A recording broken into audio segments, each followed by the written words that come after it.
Ahí va. Bueno, y estamos en comunicación con Federico Puy para charlar sobre educación y este tema que continúa porque las temperaturas no suben, o sea, sigue muy fresco todo y esto está afectando también al tema de la educación pública, los colegios. Hola Fede, buenos días. Hola Leo, Tom, ¿cómo va? Bien, ¿y ¿Bien? vos? Bien, Bien, te bien, todo recibimos ahí con bien. un poco de babasónicos, pero vamos a charlar de este tema que tiene que ver con, bueno, cómo sigue todo en las escuelas respecto del tema del frío y cómo impacta eso en la educación también. Sí, mira, hoy le queríamos dar una vuelta de tuerca más al tema del frío en el aula, ya que repercutió mucho en estas semanas. Y primero, para ello estuve charlando, intercambiando algunas opiniones con un amigo de la casa, con Horacio Cárdenas, que es hace más de 10 años maestro de primaria, es docente y formador de docente, y también autor del libro Diario de Ruta, Enseñar a Aprender en Tiempos de Renacer Indoamericano, que tenemos un audio, ahí nos decían lo siguiente, no sé si lo podemos poner. La escuela es muchas cosas, entre tantas es un lugar para escaparle a la sordidez de los márgenes, al ruido de los motores o de las balas, a las demandas del mercado, a la exigencia de rendir para el patrón, a todos los vampiros de la plusvalía. La escuela es un lugar para mirar atentamente las porciones del mundo y de la cultura y además para encontrarse serenamente con los demás. Justamente en ese encuentro se construye la mirada colectiva, se toma conciencia de la propia producción cultural y así desnaturalizamos las cosas para que, si lo creemos necesario, disponernos a cambiarlas. Esta escena que ocurre en la escuela popular necesita varias cosas. Necesita de la artesanía de las maestras, de los maestros. Necesita, por supuesto, de los pibes y su curiosidad. Y también necesita de condiciones dignas para ponerse y disponerse a pensar y a conversar, a pronunciar el mundo. No se puede hacer eso entre martillazos, no se puede hacer eso hacinados, no se puede hacer sin agua, y menos que menos se puede hacer muriéndose de frío. Es inadmisible que en la ciudad más rica del país todavía haya escuelas sin calefacción. Es inadmisible que si para garantizar la salud hay que abrir las ventanas, entonces que la solución sea traerte una manta. Esa es la más burda imagen de la desresponsabilización de este Estado porteño.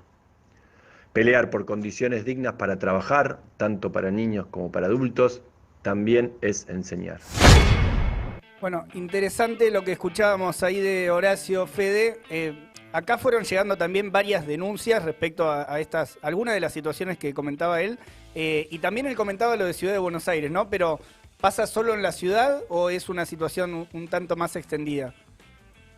Sí, mira, porque escuchando y reescuchando recién cuando lo pasaban lo que nos decía Horacio sobre el sentido, el contenido de la escuela, su relación, uno puede preguntarse y nos preguntamos qué tiene que ver, ¿no? Lo del frío con una discusión pedagógica, con la pedagogía. Y cuando hicimos estas preguntas en las redes sociales de docentes del PTS, que son parte de la comunidad de la Izquierda Diario, invitamos a sumarse, fueron surgiendo un montón de denuncias y preguntas que dan respuesta de alguna manera a este interrogante. No sé, frases como la sala es un freezer o Senio tengo las manos congeladas, son comentarios suficientemente ilustrativos para entender qué tiene que ver la pedagogía, qué tiene que ver la didáctica con escuelas sin estufas o con las ventanas abiertas. Y claramente esto no se vive solo en la ciudad de Buenos Aires. En la provincia de Buenos Aires y en muchas escuelas del país, la problemática es prácticamente la misma. Y la solución de sus ministros, como el ministro de Educación Nacional, Nicolás Trota, es decir que ahora podemos dejar abierta la ventana entre 5 o 7 centímetros. Miremos también escuelas en Tigre, en Quilmes, que también se reparten frazadas para sortear el frío.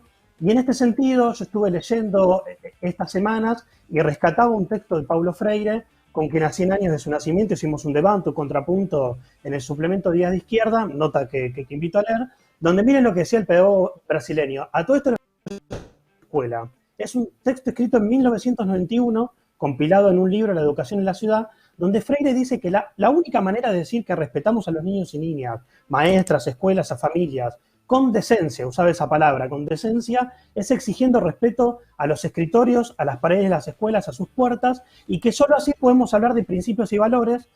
Freire ligaba mucho lo ético ligado al estético, y era categórico en afirmar que no podemos hablarle a los estudiantes de la gran belleza del proceso, enseñanza-aprendizaje y la escuela, si la escuela, por ejemplo, está invadida por el agua, o mire la frase que usaba en 1991, si el viento frío entra decidido y violento al salón y corta los cuerpos de los chicos y chicas frágiles y poco abrigados. Muy vigente para el día de hoy esa frase. Pero vos, ¿cómo creés o qué están reclamando para solucionar este problema? Sí, mirá, reclamos hay un montón, e incluso tomando esta misma cita que traíamos de Freire a debate, él decía claro que reparar con rapidez las escuelas es un acto político que necesita ser vivido con conciencia y eficacia, y decía que para realizar esta tarea hay que escuchar a los chicos y a las chicas, a las organizaciones de la comunidad educativa, a las familias, directoras de escuela, delegados y delegadas. En primer lugar, no hay en el gobierno nacional de Alberto Fernández, ni de Larreta, ni de Kicillof, ni una escucha a la comunidad, ni eficacia ni conciencia de este problema, como decía Freire. Más bien yo creo que lo que hay es una conciencia de otra clase. Por ejemplo, en la Ciudad de Buenos Aires el presupuesto educativo para este año 2021 es el más bajo en la última década y se ajustó un 70% de los fondos para infraestructura escolar. Y hace días nomás vimos, y ustedes denunciaron, que en Vaca Muerta, en Neuquén, explotó una escuela y 2 trabajadores murieron. Luego siguió una explosión por falta de gas en una escuela de Godoy Cruz en Mendoza y un trabajador del establecimiento también resultó herido. Entonces, ¿por qué digo conciencia de otra clase? Es conciencia de la clase capitalista, porque en vez de arreglar las escuelas, se destina, por ejemplo, fondos a pagar a los organismos de créditos internacionales que vienen y discuten nuestra educación, como ocurrirá justo este viernes, justo el Día de la Independencia, que las escuelas nos piden que hagamos trabajos, que hagamos actos escolares, y pagarán 164 millones de dólares a los tenedores de bonos.